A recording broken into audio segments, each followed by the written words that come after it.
This is the HomeTech Podcast for Friday, May 8th from Sarasota, Florida. I'm Seth Johnson. From Pickering, Ontario, I'm TJ Huddleston. And from Pickering, Ontario, I'm Gavin Campbell. But maybe when the show's released, I will be there. Yes. I doubt it. I'll probably be gone by then, but it's possible. Could be. Well, welcome to the HomeTech Podcast all about home automation, home technology, and TJ's travels. TJ's on the road, I guess. By the time you're listening to this, he will be on the road or has been on the road or wherever. He will be in Pickering, Ontario, visiting Gavin and installing cameras. And getting my car stolen. Get your car stolen, yeah. And Canadians return them, don't worry. Doesn't sound like it. Yeah, so originally I was going up there to install cameras, but it doesn't sound like Gavin actually wants me to install any cameras, so I really don't know what I'm doing. He thinks it's a vacation, but I don't think I would take a vacation in Canada if I was going to vacation. Whoa. So I'm not really sure what this is at this point. Oh, you're coming to run wires. Okay. It's kind of like a booty call without the booty. You know what I mean? Oh, is that how this feels? Awkward trip now. Especially with my wife there. I mean, that's not good. Yeah. Don't worry. Your wife will be there. I mean... You'll be pulling on a lot of wire, don't worry. Pulling a lot of wire, sorry. Yeah. Oh man, this could go wrong. I'm gonna shut my mouth. Are we now. canceled yet? Yeah, it's like talking about. Oh, we just lost the Patreon. For some reason, you just couldn't stop talking about big racks and tight holes tonight. And,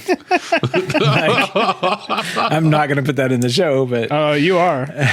I can't wait for you to see my BBR. He's got a big rack. Yeah, my big black rack.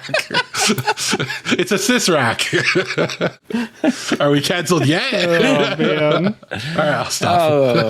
Well, good luck. Whatever you're doing up there, hanging out, hanging wire, hanging cameras. I don't know, TJ. I mean, we're not doing anything. It sounds like I told Gavin he has to figure out what we're gonna do and everything, and this guy's like, I don't even know what you're gonna do. So okay, so this is my plan. We will survey the house and figure out what's the best places to put a camera. Then you'll run the wires there. Okay. And then I'll install the cameras. Yeah, see, I don't like this. But I did order one camera for you to do. It's my doorbell camera. No, you already had that one. That one doesn't count. No, but it's not installed, so you will install that one. And then the chime for it. You'll install the chime for it because another wire has to go for that one. Okay. And then the other cameras, we'll plan out the other cameras, and then later on I'll order them and buy and install them. So we'll let somebody else run the other wires for I can install the cameras. I just suck at running the wire. I don't know all the tricks, and I can't fit in that attic. You could definitely fit in the attic. Come on. Well, I'll fall through the attic. That's the last thing I really want to do. Well, Nicole is there. Yeah, she is not getting in the attic. I can tell you that.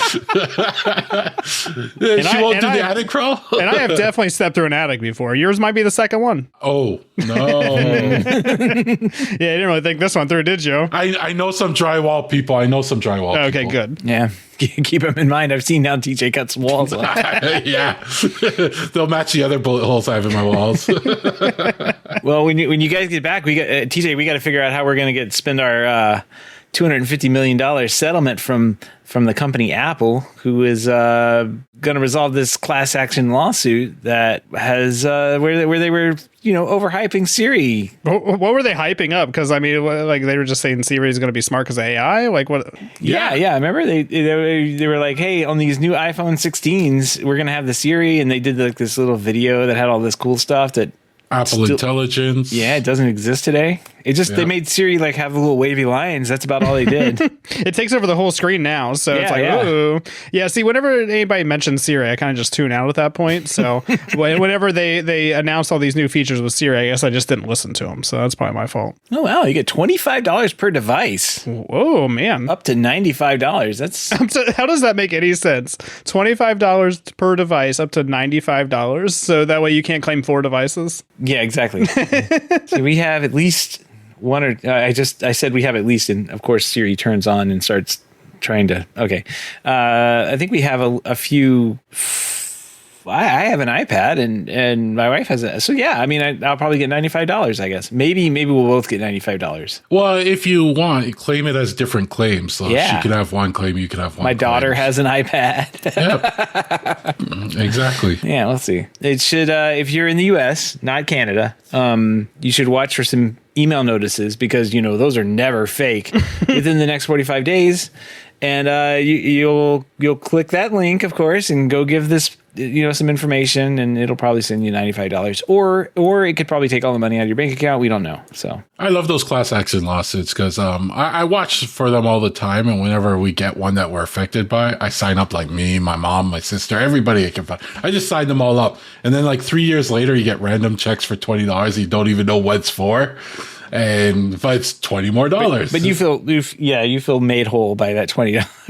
Yeah, like that's what happened with the there was like a PayPal lawsuit a couple years ago, and I signed up for it, and then like literally like 2 or 3 years later, I finally got a check for it, and I was like, what is this even for? Yeah, we had a bread fixing one. I don't even know if I got that check yet. We had a bread monitor. Fixing one where they're like fixing the price of bread. Yeah, they were. All the big companies were in cahoots and fixing bread prices and stuff. Canada's crazy up there. Canada's just like the wild. You guys West. are nice up there. Yeah, we were nice. Stealing trees, stealing cars, bread fixing. Like, I don't know, man. It's not all of Canada, like there's some nice spots of Canada. I don't know where, but there's some nice spots of Canada.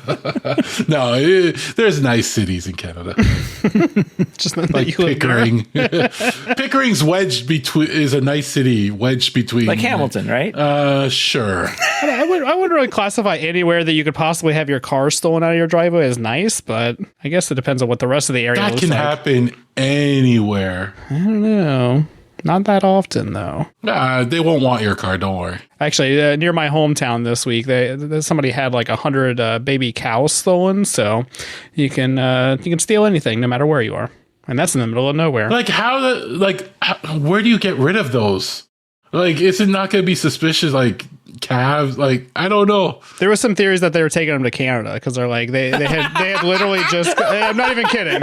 And it's because they had literally just got finished bottle feeding and everything, and they're like, where can you even take all these cows to like get rid of them and everything? And somebody's like, Canada. Canadians love veal. That's what I understand. Either that, or I was thinking they were freeing them. Like, I don't know. Like, what's going on down there with your Come back calves? to nature where you belong, cows. Yeah, like here, open fields, have fun, roam. Good thing it's not Florida. They go in the swamps and get eaten immediately. Freeze in the winter. Yeah, that's the problem, Like, yeah. He turned them loose in the Northern Territories, and no. Well, no wonder the price of veal went down. Went down, yeah. It's the only thing. Get some of that ossobuco for cheap now. I see the guy at the corner go, yo, you want some baby cow? What's a tortured baby cow?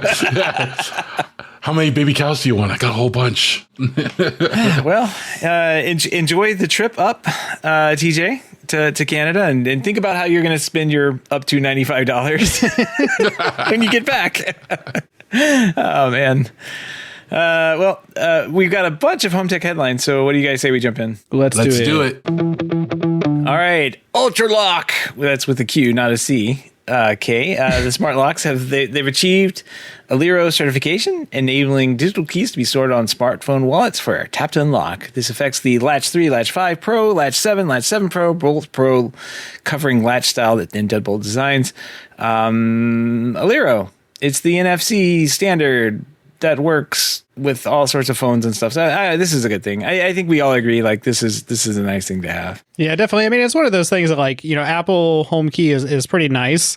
But, if I have somebody in my house that does not have an iOS device, or, somebody's coming over to my house, maybe they're going to take care of my house or something like that, and they don't have an iOS device, they can't use my lock for that purpose. So right. It is nice to have this kind of stuff. That's literally the whole point of technology, is that anybody can use it.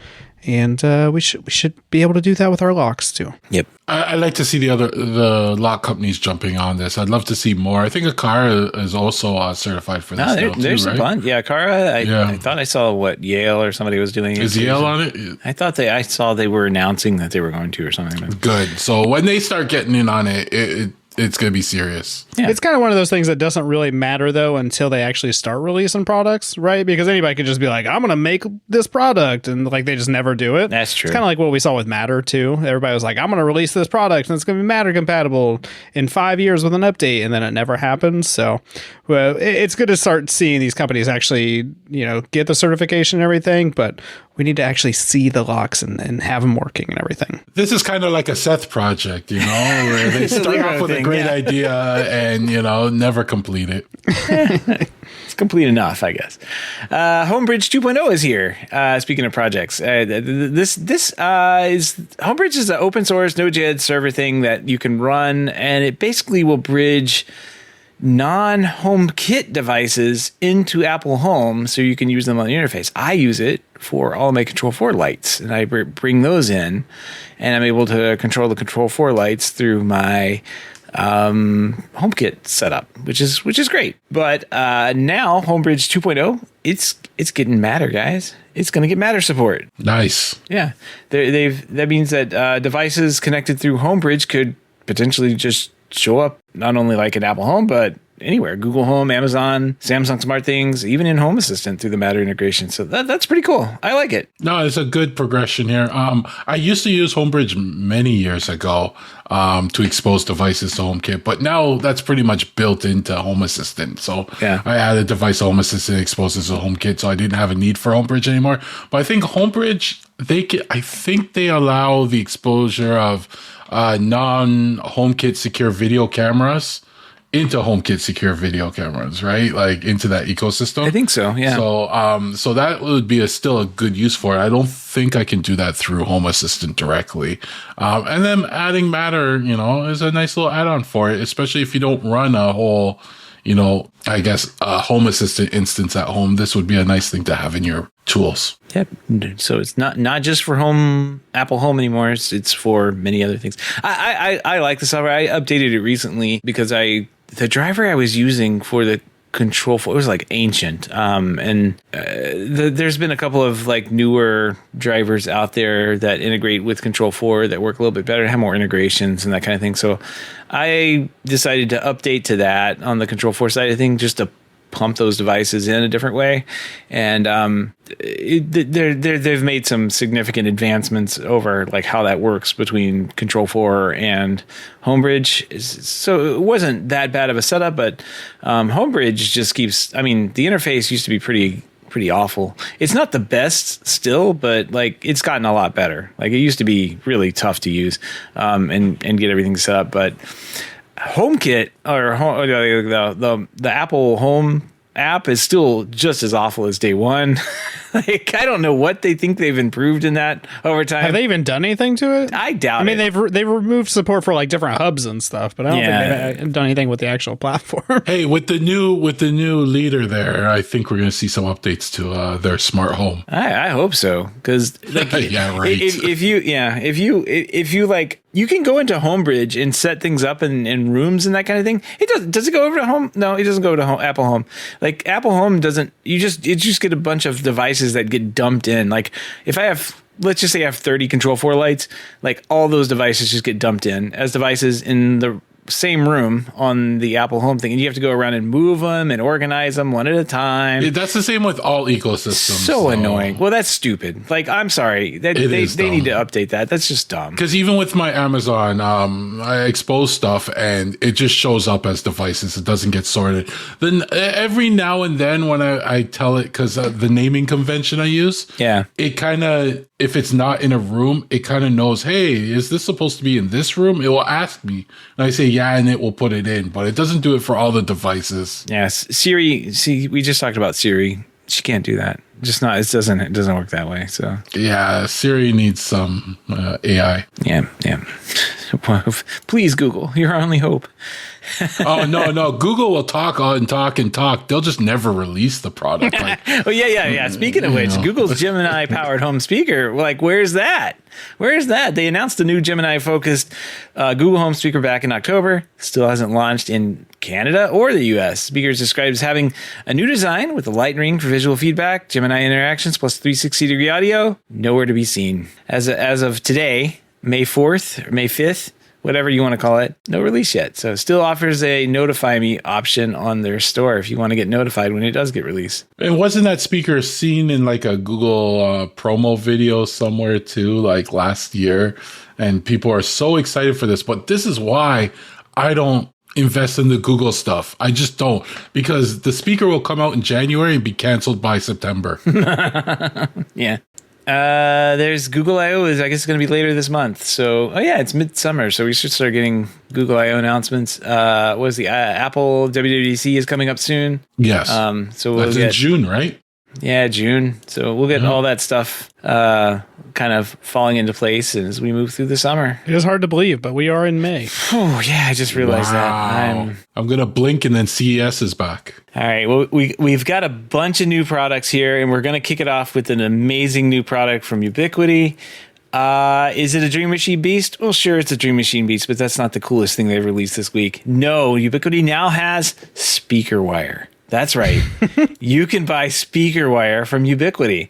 To go along with, guess what? They have speakers too. They've got an in-wall and in-ceiling speaker that you can pick up. So the speaker wire is ridiculously expensive from what we were seeing, like $299 for 300 feet, I guess. That's no 500 feet. It's 150 meters, which I think is like 500 feet basically. Is it? Because it's basically 3 feet to a meter. So it's 492. So. Yeah, close enough. Yeah, it's $300 for 150 meter up here in Canada. Plus memory tax. I still think that's, well, I guess it's not. It is 14 gauge wire though. Like, it's 14 too. So that's not terrible. That's not terrible. Yeah. And honestly, the shipping on it's not bad. I know like shipping in general is pretty ridiculous, but it's only like $30 shipping for it. So, I mean, if you can find it locally, just find it locally. But if you really want to, just buy everything under the same order, then it's okay. You want that 33-pound box? The box, I honestly, I've used their boxes before, those little spool boxes for the, it's the same box they have like the for network wiring 6 or something. Yeah, they have one of their category cables in that box, and it's got like this little break on it on the side where you can make it like have no restriction. Like you can tighten it up to like have some resistance, so you don't like pull all the wire out and get all messed up. So I don't know. Their boxes are fairly nice, I guess, compared to other boxes I've used where you just like start pulling it out and like. Now you got a knot. You have to take the box apart. Oh, so annoying. I'm a little upset that the speaker wire doesn't come in white.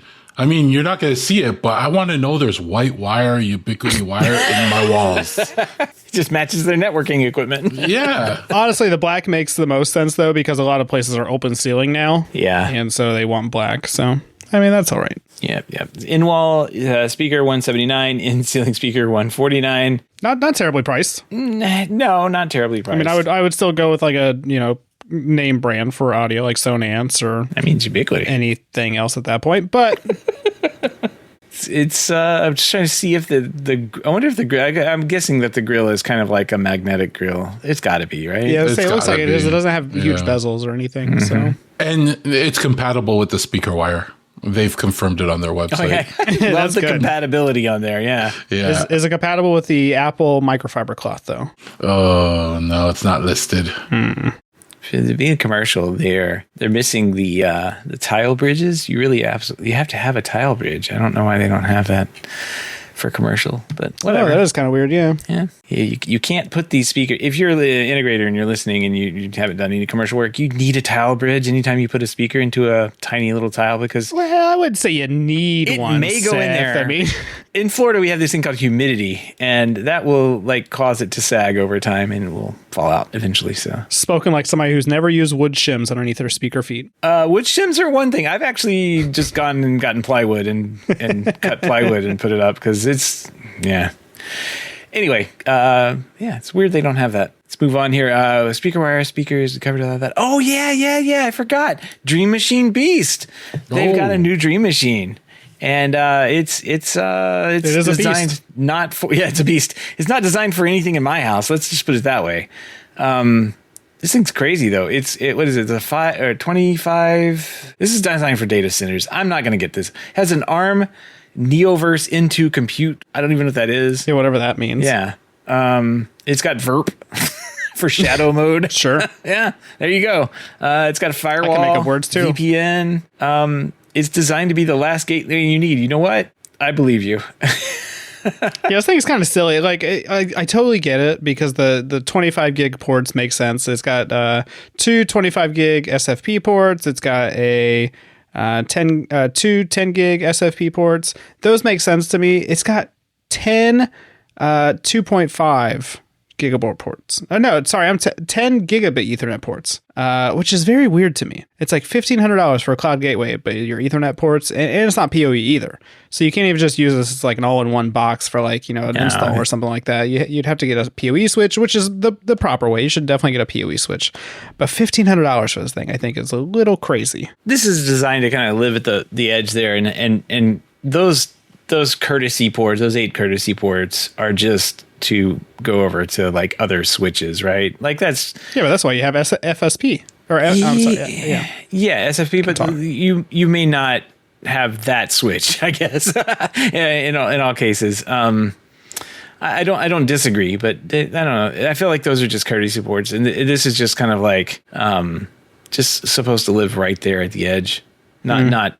Yeah, and it's got 2 hard drive bays. I mean, it's just it's a weird combination of things, Like this makes sense in like a home user application or something, but for like a commercial thing, this is overkill for home. No, I was just saying the ports, like the ports and the hard drives and stuff like that. That makes sense for home use, but like, I guess is a business going to use this for a protect small business thing? Maybe a small business. No, I don't think 7,500 client capacity. No, I don't think. Yeah, this is meant for like a big place. This is for campus. Yeah, and 25 gigs too. I'm not like the automotive shop I work for. It does not care about 25 gigs. So $1,500. You can also buy the high availability pair for $3,000. Ooh. Yeah, there you go. Well, I didn't even see that. That's kind of cool, actually. It's the first time they've done that as a grouping. You can do that with the Pro Max. I wonder if that's relatively new because they've had the shadow mode, right? Because I've never seen the high availability pair in any of them, but now it's in the Dream Machine Pro. It's in the Special Edition Pro Max. I've never seen that before. So. Yeah, as long as you have the same one. I will say that I guess they have the Pro Max. The Pro Max now has the dual hard drive bays. That's a nice upgrade, I think, from the Dream Machine Pro. I mean, it's basically the same concept, but it doesn't have 25 gig SFP ports. It has 10 gig. 10 gig. But I think that's for fine. Like $599, if you've got the 2 hard drives, that gets you a little bit better like recording capacity that you can do. Plus you have like a backup drive in case one dies or whatever. And then you have the Unify switch. I think like an all-in-one, like for $599, that's actually not a very bad like residential / commercial project. Like the Dream Machine Beast, that's like designed for campus. Sure. That's I mean, I've used the Pro Max on like I have an automotive shop. Another automotive shop I do work for, and they have the Pro Max because they're running multiple locations from that same location. Yeah. So like something like that, you definitely need a little more power for it. Yeah, I have the Dream Machine Pro SE, and I use one of the 10 gig ports. I have an SFP that my fiber goes straight into it. Yeah. And then the other SFP port, I tied that to my 48 port switch. So it gets 10 gig from the straight to that switch. And yeah, it's really good for my home. Takes care of everything. Yeah. You can only have 40 4K cameras on the Beast though. So sorry. Yeah. And then on my, I only have 1 hard drive bay in mine, but they added a feature where it archives clips. Yeah. So I have it archive clips to my NAS. To free up space. Let's see, if I'm going to do 120 access points, I can only do 30 some odd cameras. Yeah, I don't know. I don't think the Dream Machine's Beast is made to do cameras. Maybe just network.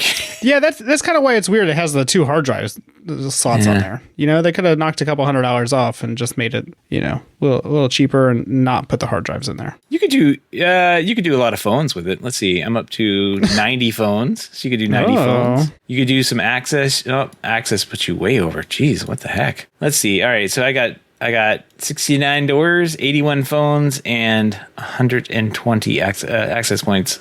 And that gets me up to about 88%, which is as far as I'm going to push it. That's the Beast. Yeah, I just added 750 access points, and it's at 89% capacity. Yep. That's 750 access points. So that's each access point can have 10 clients on it, and you're good to go. All right. Well, that's that. They've got SpeakerWire. They've got the Dream Machine Beast this week. So let's move on here. We've got Bose introducing 3 new lifestyle home audio products that are targeted to positioned against Sonos. It's got a $300 lifestyle ultra speaker, a $1,100 ultra soundbar, and a $900 ultra subwoofer. The ultra speakers stand out because it's they've got a review here about a first listen, and it uses a front firing woofer, tweeter plus firing driver. And Bose does some magic processing for better Dolby Atmos. I don't know. This sounds interesting. TJ, are you gonna go and get Bose? Now that you've gotten rid of everything, I think you've got to get this Bose system. I think you have to be over 60 years old to buy Bose. So I'm probably not. Really? Why? Yeah, I think so. I think it's just everybody. I've never seen a young person using Bose other than like the noise canceling headphones. Yeah. The only time I ever see Bose in somebody's house is when they're older. And if you're not old and you listen to Bose, that's fine. I don't have anything against them. I don't think their products are very attractive though. So these speakers, I'm not a fan of the looks. The what is this? I can't even tell what speaker that is, but it does not look attractive to me. So the little tabletop one. Yeah. It's very weird. It looks like an appliance, which I guess a smart speaker kind of is an appliance, but it looks like a bottle warmer or something for babies. I think they could have done a little bit better with the design there.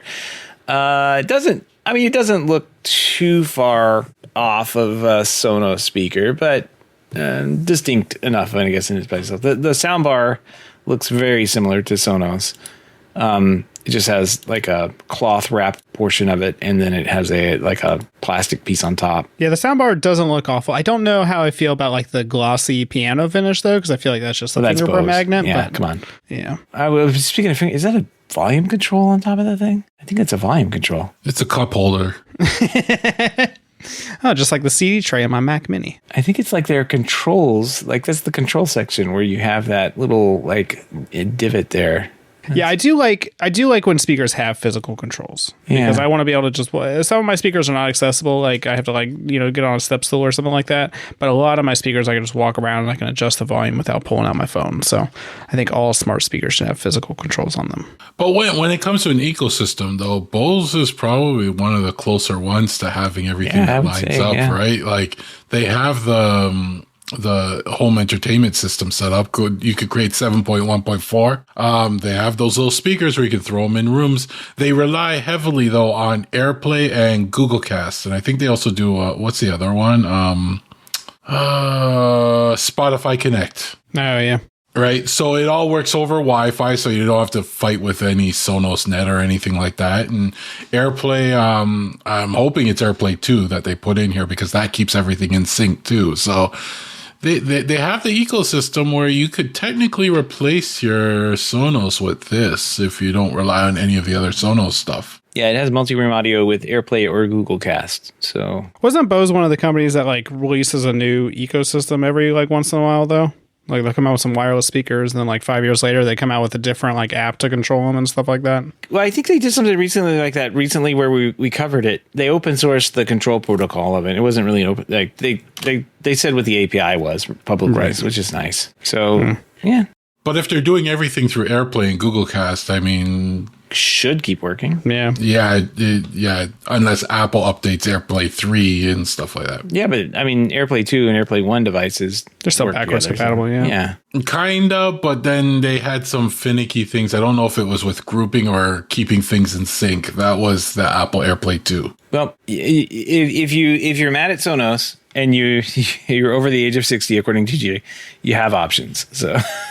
Yell at the clouds and go get a Bose. Some ageism here. Jeez, man. Yeah, that's fine. All right. And then we've got Sonoff unveiling a NS Panel Pro Gen 2. It's got Matter. It's got dual relays for 86 type wall boxes that combine touchscreen dashboard. It's got Zigbee hub.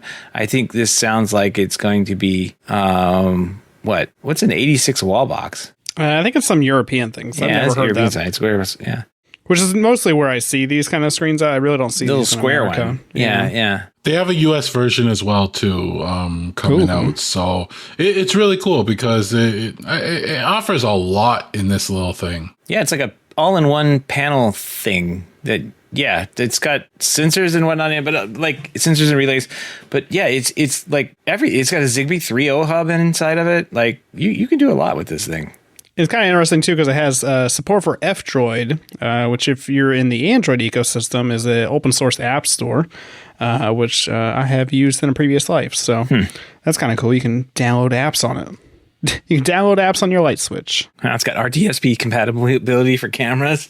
I mean, this is all in a little wall touchscreen. That's pretty cool. Yeah. It's a Matter bridge. Yep. And it's a dual relay wall switch, so it can control 2 loads if you put it in like a double switch. But I think the most exciting part about this for me is integration with Home Assistant. Yeah. It looks like you can create a Home Assistant dashboard right on this thing.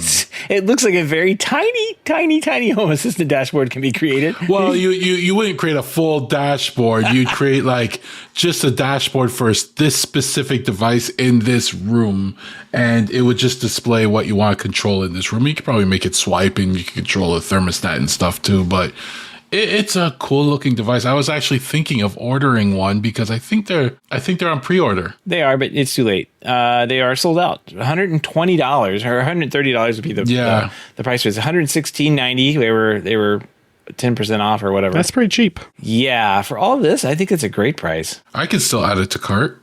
Oh, pre-order now. See? Mine says sold out in the dim gray, and the white also says sold out. Maybe it's only Canadians can buy this right now. Yeah, probably. Sonoff panels, Gen 2, dual, and dim gray. I would get this and get the little desktop stand they offer. I think that's the prop. Like, I wouldn't put this on my wall. But I think for a desktop, this would be great for a little desktop. Oh, it's shipping from the U.S. I'm going to get dinged with like $100 in duties. Yeah, it's $150 in duties. Yeah, exactly. Oh, this sucks. I'll wait till it gets released. Oh, man.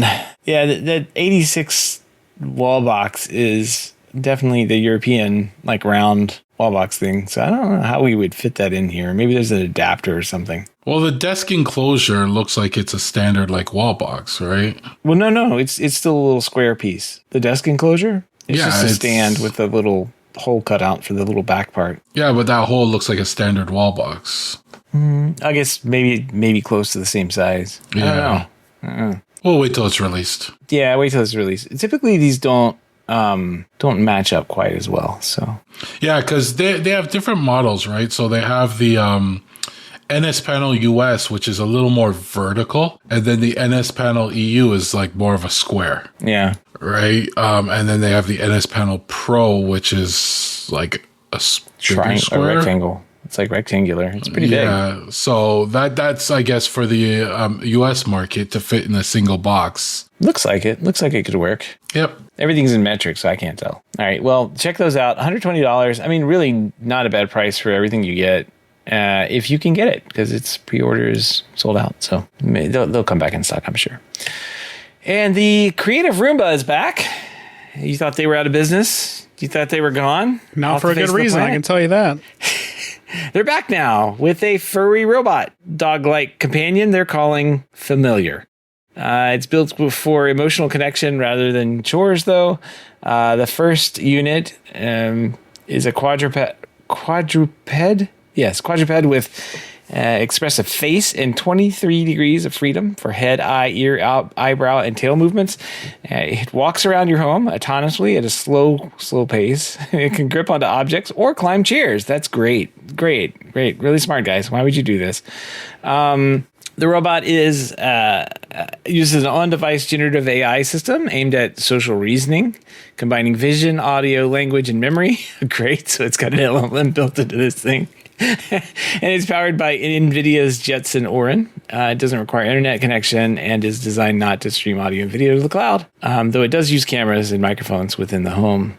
It won't talk to you. It will communicate with body language and nonverbal sounds. There's no price on this yet. It says around the same price as owning a pet, but the exact price we don't know. And it's going to be sometime next year at the earliest that you can get this weird towel wrapped robot looking thing. I don't know. It's very strange looking. The word dog is doing a lot of heavy lifting here because this thing is creepy. And they have a picture of it, like as our friend over at The Verge, Jen, posted this photo of it next to a dog, and the dog is just looking at it like, what is my life? This thing is creepy. I would not want this in my house. It's like a sloth more than a dog. That's what I'm saying. It's definitely sloth-like. Yeah. Which is not a good companion. I'm not gonna like BS you or anything like that because sloths don't like to be touched by humans. So I think this is when the dog realized it's been replaced. Actually, it's like, oh, you do whine less than I do. I've lost my job. I was supposed to be man's best friend. If dogs' jobs aren't safe, then nobody's safe. Exactly. The last thing I expected Roomba to be releasing is a furry. Like, this is just nuts. It looks like it's terry cloth covered. I don't know. It doesn't look very furry to me. I don't like this. TJ's creeped out. Yeah, it's just weird. And it doesn't do stairs. Like, come on. Even my dog can do stairs. Actually, I've never taken my dog to stairs, but I assume he can do stairs. It'll probably learn to do stairs one day. You gotta train it. I think we haven't learned our lesson. Like, you don't want it to learn how to use stairs because there will be eventually a time when they take over. Stairs are gonna be safe for you. So I guess they can burn down your house, but you know, that's when you go in the attic or basement. Not if they burn down the house. Yeah, that's true. You're trapped either way. So if this is what my pets look like in the future, maybe I want my house to burn down. Yeah, exactly. I will say it's interesting as far as technology goes. I mean, this is kind of one of like a more commercial adaptation of this, but I think what we're going to start seeing in the future are these like LLMs being put into use this way. Like everybody thinks that you're using like ChatGPT and that's what we're talking about with LLMs. It's not. Like LLMs can be various sizes and they can fit on something as small as your phone and have an immense amount of like data and everything wrapped up in them.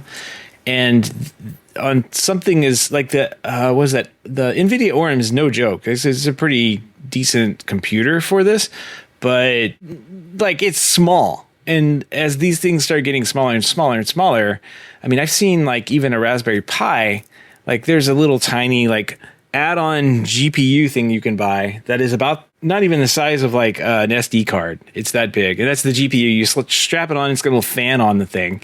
And that actually enables it to use like a local language model on a Raspberry Pi.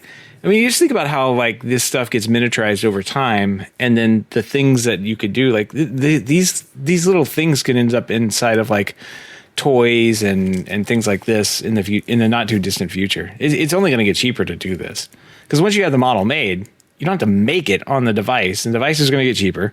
It's a copy and paste thing, right? It's just software. So I think this is kind of exciting to see that. Now, making creepy dogs, no, not so much, or sloth dogs. I don't know. This is weird. But as far as like what a model can do, like a language model can do in that size of a space, I think that's pretty cool. Oh, it's a sloth bear. That makes sense. It's not a dog. I mean, look up a picture of a sloth bear. It looks just like it. Well, here's the quote from the CEO of Roomba and maker of iRobot. We chose a form factor that's not human, not a dog, not a cat, because we wanted to steer away from all those preconceptions. Not any other animal either. Except the sloth bear, evidently. So I don't know. I think that's a bit of a reach too, TJ. No, you're probably right. They're both just ugly, so. Poor sloth bears.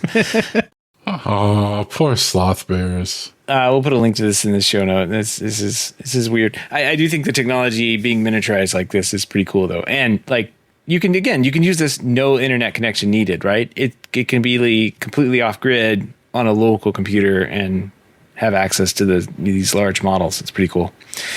All the links and topics we discussed tonight can be found over on our show notes at HomeTech.fm/573. Pick of the week, we're going to go into the TJ's driving around taking pictures of things machine. TJ, you took a picture of this old burglar alarm.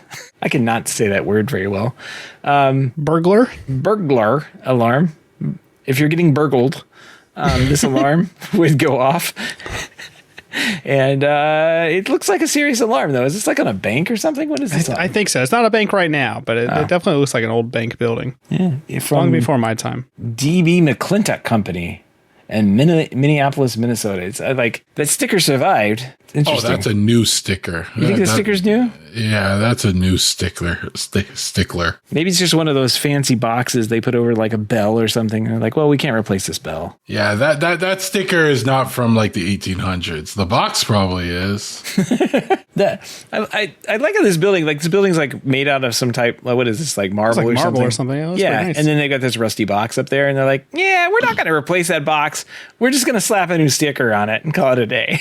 It's probably because nobody can reach it. They got that giant like shelf there and everything. So it's like, it'd be so much work to remove this now. I bet if you climbed up there, you'll find a screwdriver sitting up there. Punch down tool. All right. Well, we'll put the picture of that in the show notes. If you've got any feedback, questions, ideas for the show, or picks of the week, give us a shout. Email address is feedback@HomeTech.fm, or you can head over to HomeTech.fm/feedback and fill out the online form. Project updates. Quick Home Assistant news. Matter.JS Server is updated. It's got a tool for troubleshooting Matter and Thread and stuff built into it. Tools for troubleshooting are always great. And then BEGA, or I guess it's BEGA. I don't know. BEGA joins work with Home Assistant. They make some pretty nice looking light fixtures that run on Zigbee. They have some like outdoor lighting fixtures. It's a German firm that has been around for a while. Looks very nice. But they've got Zigbee lights, like path lights and that kind of thing for outdoor lighting. Not so bad. There's, let's see, 1, 2, 3, 4, 5, probably about 10 or so lights with different variants of them that you can take a look at if you can get these, I guess. I'm not sure if these are available in the US, but maybe they are. Who knows? Put a link to the show notes. They've got a filtered device list over on the Home Assistant website. You can scroll through and find a pathway light that's right for you, I guess. Let's see what else we got. We got a Home Assistant beta update. Gavin, you popped this in the show notes. What's new about this radio frequency? So yeah, this is by the time the show's released, it will not be beta anymore. But it's the 2026.5 got released. And you know what? This release is actually a very big release, but a lot of it's not mentioned in the notes and stuff like that. And there's a lot of under the hood changes that are setting things up for the future, which is really nice to see. But last release, they added support for IR. This release, they add support for RF now. So if you have a RF, and keep in mind, this is only for transmitting, not receiving. Right. So receiving, it's a lot more work if they have to do receiving. I think they may be looking into adding that in the future, but it's not right now. Yeah. So right now you can send the signal, but you won't be able to receive the signal. So RF is big because there's a lot of things that run on RF, like maybe your ceiling fans and stuff like that, or they've added support for a range hood. Stuff like that. But it's like 315, 433, 868, and 915 megahertz bands, along with 433 megahertz. Like, yeah, I don't know. If you've been in any RF, like that's like most of them. All of Those them. are pretty common. Yeah, exactly. The easiest way to get into it is if you bought the Broadlink RM4, I think, but that only supports a couple bands, but it's natively integrated into Home Assistant 2 now. So if you want to play with it, take a look at that. They've added that. They added a new maintenance dashboard, which is kind of cool because I kind of had created one of these myself in the past, but it will show things like the status of your batteries, things like that. So that's pretty cool that they added. They also added a security dashboard, or it now shows the activity of what's happening in your house. So it has like a live activity showing when the alarm was armed, disarmed, things opened, closed, etc. So that was pretty good. They made a bunch of updates to the cards. So the media player tile card, you can now add features to it to show controls in it. Well, one of the new things is now you can add the source selection to it. So you'll get a little drop down and you can choose what source for an input depending on the device. And they also let you modify what controls are shown. Like if you just want to show play, or just fast forward, rewind, you can hide the play, stuff like that, right? The tile card, they added weather forecast features to it. So it's now a nice little card with some nice weather, using your weather entities. It looks really nice, actually. And they created a shortcuts card where you could just make that card on your dashboard dashboard that executes actions or opens links to other dashboards or anything like that. It doesn't have to be associated with an entity. In the past, you just have to create like button cards or something like that. Now they have it integrated nicely. As usual, they have new integrations. There's a whole list of them that you should review. Other improvements, they have a lot of good quality of life things. Like they've updated the info dialogues for a number of things like vacuums and lawnmowers. So they look really nice now. Nice little animations, nice visuals. They also updated the visuals for the toggles. So they're more modern, got rid of the old look. And then in the code editor, they made the code editor smarter and added things like autocomplete and tooltips. When you're working on templates or you're working on automations in YAML. Oh, you mean my AI friend is doing that? He'll have access? Yeah. It makes it easier for your AI friend now. Exactly. So, but these are quality of life improvements. As usual, there's breaking changes. Make sure you check out the breaking changes, see if you're affected by anything. And one huge thing they've been working on is updating the documentation for template writing. The template documentation was kind of rough before. They've really updated and added things like example code clips and links to, other things so you could jump around in the documentation very easily to get the information you want. You get tooltips when you hover over things too. So it's pretty cool. They've done a lot of work on that documentation. And like they've admitted that they've utilized AI to help them get a lot of this stuff done. And that's why they're getting a lot of this stuff done. Because I mean, it's a tool like anything else. I hate seeing these like developers and platforms are like, anything submitted with AI, we're rejecting it. And I can understand like that, but you can do this responsibly. Like this is a tool like anything else. Yeah. I get like sick of these people, like all high and mighty about like what code they've written and handcrafted with their artist's anal coding. Like, get out of here! That's why this AI stuff is punching holes left and right in your dash. Like finding security flaws that were 25 years old. And like supposedly the most secure Linux. Come on, you can't do that.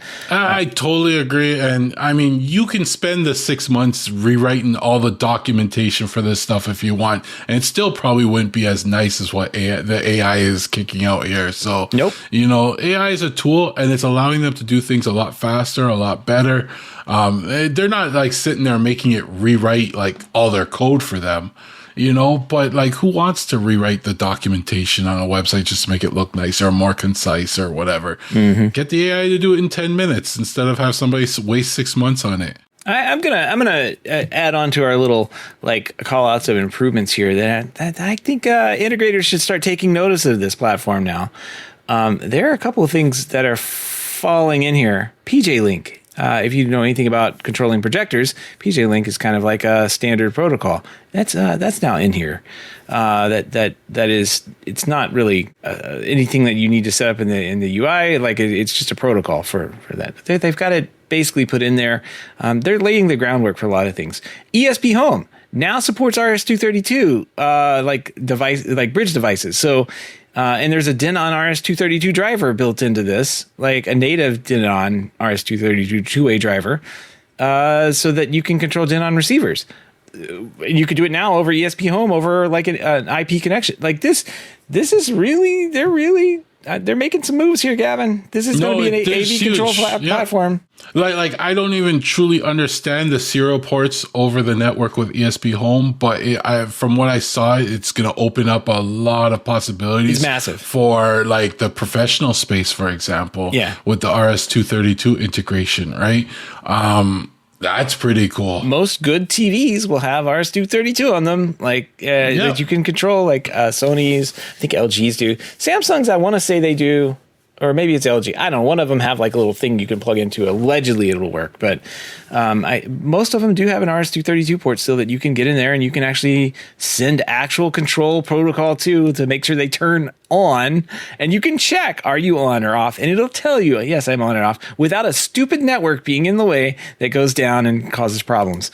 232 is the way to go. And I am excited to see that they've made some interesting integrations here. This is nothing big, but this is groundwork. This is all, they're laying groundwork right here. And I think it's just going to pop up one day where everybody's like, oh yeah, I'm using Home Assistant for all this stuff now. Interesting to see. See, I said it was a big release, but a lot of the stuff is under the hood, right? Yeah. So it's, I think it's laying the foundation for some bigger things that are coming in the pipeline. Yeah. So the ESP Home Serial Proxies is what it's called. And it basically allows you to use like an on-network device or a device that's not built into directly plugged into the Home Assistant box to be like an RS-232 integration, kind of like you would do with a Bluetooth proxy. I think that's a pretty big update here. I just saw that my TV control has RS-232 support. Mm-hmm. That's where you want to go. If you can get it to work. It's a pain to get to work because it's like old school wire, right?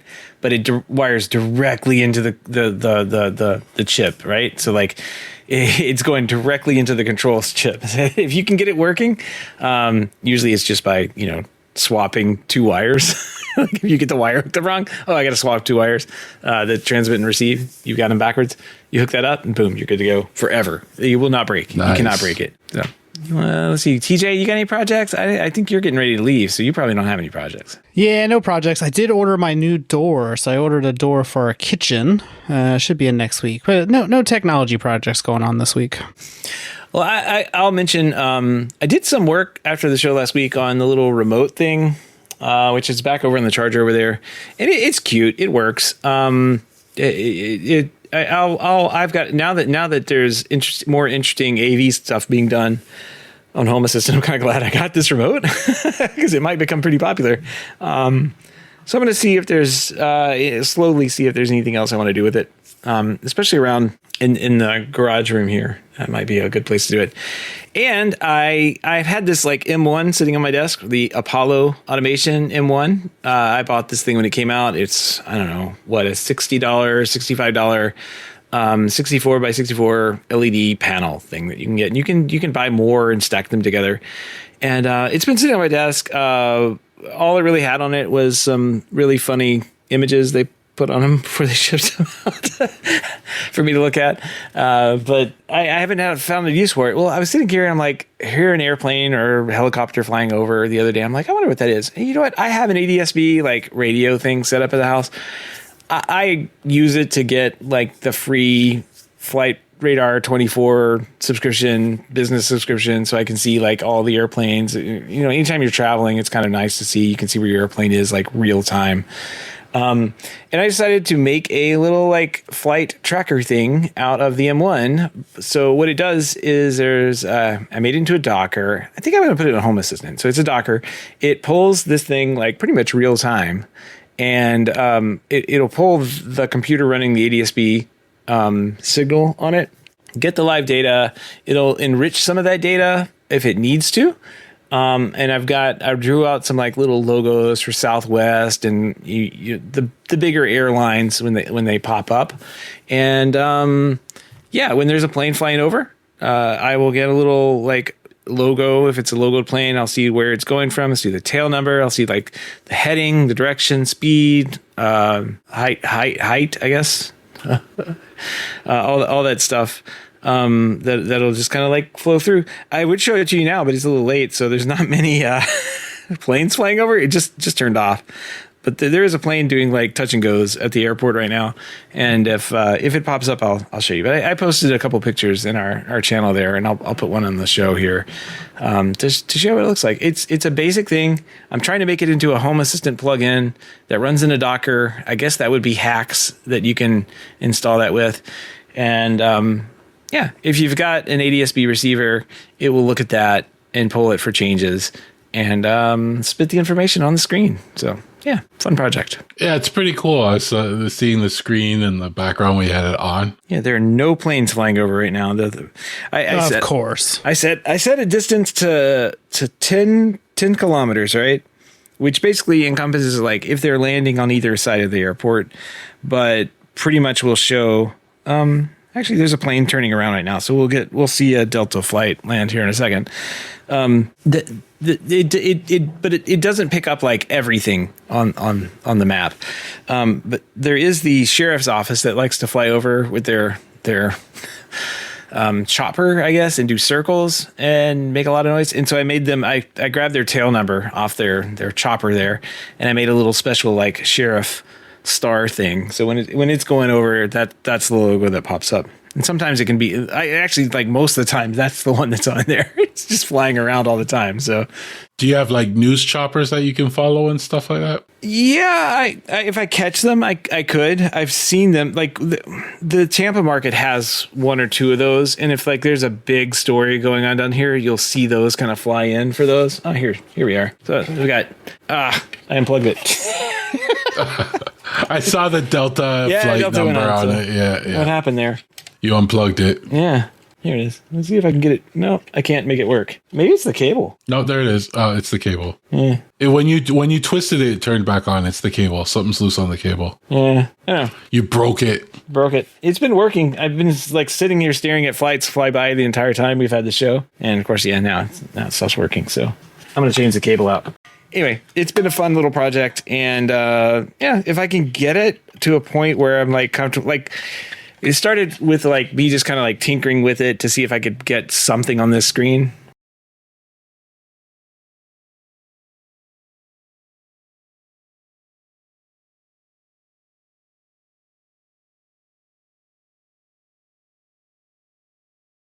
I will say that the protocol that I'm using for the M1 is pushing over like a protocol on WLED. I'm not a fan of it. It doesn't seem to work all that well, and the antenna on the M1 does not seem to be very good. So I might take the M1 off and switch to like a Raspberry Pi or something like that, because I can hardwire it at that point and not have these wireless issues, or just run directly off the Raspberry Pi rather than having. I mean, honestly, ESP32, it's a great chip and everything, but it's very small in what it can do. It doesn't have much memory, all that stuff. I could run this off a Raspberry Pi, attach the back of these, and I could actually the way they have these, you can get multiple of these panels and like latch them together. I don't know if you've seen them. Like, I may get like two of them and have like a widescreen version of this in the future. So yeah, I think they had a limit to it though. I think the limit was 2, based on power requirements of the ESP32. I think there's a limit, but there's not a limit. Like there's a practical limit, but there's always a way. Like with these electronics, these are the little panels they put together and make big signs out of, right? No, so the limit is with I guess their configuration. I'm sure the little the ESP chip the ESP32 S3 or whatever it is doesn't have enough like juice to do that many more LEDs. Like each one of those LEDs is a different, an LED it has to control. So I'm assuming that's probably the limit. Like maybe it's a memory limit, but like again, if I go with a Raspberry Pi 5, I don't have that limit, so I can go way bigger if I wanted to. Anyway, I'll see how that works out. We'll see how that works in the future. But it's been a fun project and kind of nice to kind of like put hands on hardware again. Got excited. I got a bunch of these screens in my cart over at Apollo. Maybe order a couple more of these to strap them together. Go for it. When you see Justin, TJ, show him the picture of what I did. I could probably send it to him in the Discord. Yeah, send it to him in the Discord. He'll love it. Gavin, you got some stuff you did? Oh, yeah. So now that it's spring and it warmed up a bit for a couple days, I finally got to set up my Navimo, my Segway Navimo lawnmower again, right? Welcome. So yeah, I'm happy to have it back cutting the lawn. It's out doing its thing. But this time, I used their Home Assistant integration. Ooh. So it actually, I know when it first came out, it was very buggy and stuff, but I guess they fixed a lot of the bugs by the time I got to it. And yeah, adding it to Home Assistant through the Hack Store, and you just had to sign in and it authorized, and I had control over my lawnmower. You have basic control though. You can start, pause, send it back home. Yeah. And then you get a status of it running or not, which is pretty much everything I kind of wanted in Home Assistant anyway. So it does it. There's one issue with it where it doesn't refresh all the time. So I think when you start it, it refreshes the entities, but as it's running or when it stops, it doesn't refresh the entities. There's a bug in it somewhere. They'll eventually fix it. I think someone opened a report, but for now, I had to create an automation that when it detected it started, it would refresh the entity every minute until it finally finished. So then I got the latest progress and what it's doing and the latest battery percentage and stuff like that. So you'll find that in their GitHub. People have been talking about it. So it works well. And he's out cutting my lawn again. So I'm kind of happy about that. Yeah, I do like that you could see the, like, if it's docked, if it's not. Yes. Sometimes I miss the notification that it didn't get back to the dock for some reason. And it'll be sitting out there for a couple of days in the yard, like in a hole or whatever. And this, you can automate off that, right? And I hope one day they'll add zones so you can send it to do specific zones and stuff like nice, that. yeah. But I mean, having it in Home Assistant, you can schedule everything in Home Assistant and add conditions like if my irrigation system's running, don't mow the lawn. If I'm in guest mode, don't mow the lawn. You can do other things like that. So that's why I want it in Home Assistant so I can control things like that. Or you can make Home Assistant ping you if it gets stuck in a area or whatever. So it works well for now. They'll be adding features, I hope. If not, I hope somebody will reverse engineer the protocol that they're using a bit more and add the other features. I think that's like internal. I don't think that has anything to do with It's what they expose. Yeah, it's what they've decided to expose. Yeah, I don't like the polling part, but hopefully they fix that eventually. The app polls. That's what the app does when it's running. It polls for changes. So yeah, it wasn't picking those up. But if I run, there's a Home Assistant command to refresh the entity, then that gets the updated battery levels and everything like that. So that's why I make it just refresh that entity every minute while it's running. Then once it's docked and stopped, then it stops doing that. Yeah. So it does its thing. It works.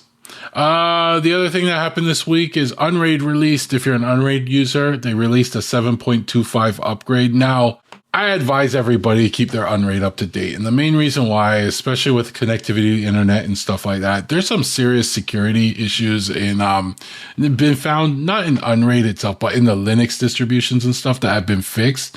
There was one big one, I think, that this addresses. I don't know how serious it is, because I see people debating back and forth, but it's always good to make sure you have the latest version of Unraid, for example, just to make sure all that stuff's patched and you're safer than you were yesterday. And some people, they'll sit on Unraid 6 for the longest time and eventually one day decide, I'm going to upgrade now. Going from Unraid 6 to the latest Unraid 7.25 is a much bigger jump with a lot more that will break than if you just incrementally did it along the way. I got to tell you, anybody sitting on stuff right now, if you're not, the updates that are coming out right now, are, especially in Microsoft, Apple, all these big companies, Android, what is the Mystic thing or whatever over at Anthropic? They're pushing that through to look at all the source code. Yeah. If we are seeing those updates hit, and they're attributed as thank you, blah blah blah, and it's usually the person that's over that project or whatever. I can't remember their name, but it's not like they're calling it out and saying thank you AI robot for fixing our bugs that have been in our system. There are some major bugs that this thing is finding right now. The only way you're going to get ahead of it is if you update. So go update everything right now. It's important today. Right now, these are important updates. Anytime you see, I just saw Apple. All my Apple devices have come through with update. I'm pretty sure it's a security update. It has to do with that. Go update. It's time to update. Yeah, I think the big one that was for Linux, it's not just Linux, but I'm seeing it mentioned everywhere. Everything. A copy fail vulnerability, which enabled Linux root privilege escalation, even in the cloud environments. But from what I was seeing, this has been there for 20 years and they just discovered it. So that's why they're this is being, actively attacked. Go update. And I always encourage people, update. It's not just that, it's finding novel approaches that haven't been used before or haven't been discovered before. And I think you were talking about how they chain known attacks together or known Yep. issues together, and then find it can chain those together and then find another way to get in because of something that dropped out of that chained attack. And it's relentless. That's the problem, is that like it has all the time in the world to mess with this, in microseconds. No, yes. And that's why this is so good. Like way better than humans programming. Like this thing can just iterate and find the little bit that gets flipped and go and attack that or fix it. And that's an amazing use of this tool, I think. So I'm happy that they're using it, but it's important right now. If you see an update on any major, it's a security update. It's time to update. It's not that we don't play around right now. But it's scary how many people so I see like my friends with iPhones and they get mad because they're like, oh, constant updates, and they skip the updates. And I'm like, just click update. Like, who cares? Just update tonight. Yeah, whatever. Yeah, just let it go. Because like when I was reading, I think it's called the copy fail. When I was reading this, and then, they're talking about it having the ability to break out of Docker containers to get access to the whole system. I always thought Docker containers were like a box that nothing can get out of, and I was safe. Nope, you're not safe. So you have to make sure you update those Dockers, especially if you expose any of them to the internet and stuff like that. Like, keep your things up to date. Yeah. Especially right now. Right now, it's important. I would say like last year, if somebody said, "Oh, I have to do these updates or whatever." I mean, it's a pain. Just do it when you can. Now, if you see an update, especially ones that come and say security enhancements, it's time to update. Just do it. You need to be ahead of where they are going to be, because Claude, Anthropic, or whoever that has this I can't never remember the name of it. Starts with an M. They have that out now. Somebody else will have it out in 3 or 4 weeks. It'll be, and then somebody will do an open source version or figure out how to do it with just off the shelf hardware or whatever, and it's off to the races at that point. But you have to be ahead of that. They were limiting the use of those models to specific companies and stuff like that. But like a week after they did that, I saw articles of people that had unauthorized access to it. Yeah, there was some Discord server that that figured out how to get access to it. And that's scary as it is, you know. So, yeah, do your updates. It's update time. There's no excuse right now, so do one. Yeah, even Home Assistant released an update with security to fix security. So just do your updates. Yep. But other than that, those are all the projects I did. I'm excited for TJ, and like the wife's even more excited because she's been prepping everything in the house. We bought snacks. Better hurry up because these snacks before you get there. They're very tempting. Like it's hurting walking by some of those snacks all the time, and she's just like, "Don't touch them. They're for the guests." That's right. Like, we're not coming to see you, Gavin. We're coming to see Rose. She's nice. And then the Apollo, Justin from Apollo's coming up. And then, Rohan from the Home Assistant podcast lives around the corner. So he'll be hanging out with us. So it'll be a fun time. We'll have to record a short little segment. Yeah. Yeah. Do something. Hop on, bring a microphone, or I guess Gavin has a couple of microphones there. A day in the life of TJ working. That's right. That's funny. All right. I think that's going to wrap up this week. We'll looking forward to seeing you guys together next week. It'll be fun. We want to thank everybody for listening to the show, but especially want to send a big thanks to those who are able to financially support the show through their Patreon page. If you don't know about the Patreon page, head on over to HomeTech.fm/support to learn how you can become a patron for as little as $1 a month. Any pledge over $5 gets you a big shout out here on the show, but every single pledge gets you an invite to our private Slack chat, The Hub, where you and other patrons of the show can get in there and look at fans, only fans. No, they're talking about like fan blower things in there, and those look actually a lot of fun. I actually have one. I have one. TJ got convinced me to get one. Where did I put it? Well, I think they're all talking about the ones TJ got. Yeah, that thing. Yeah, that's the one I got.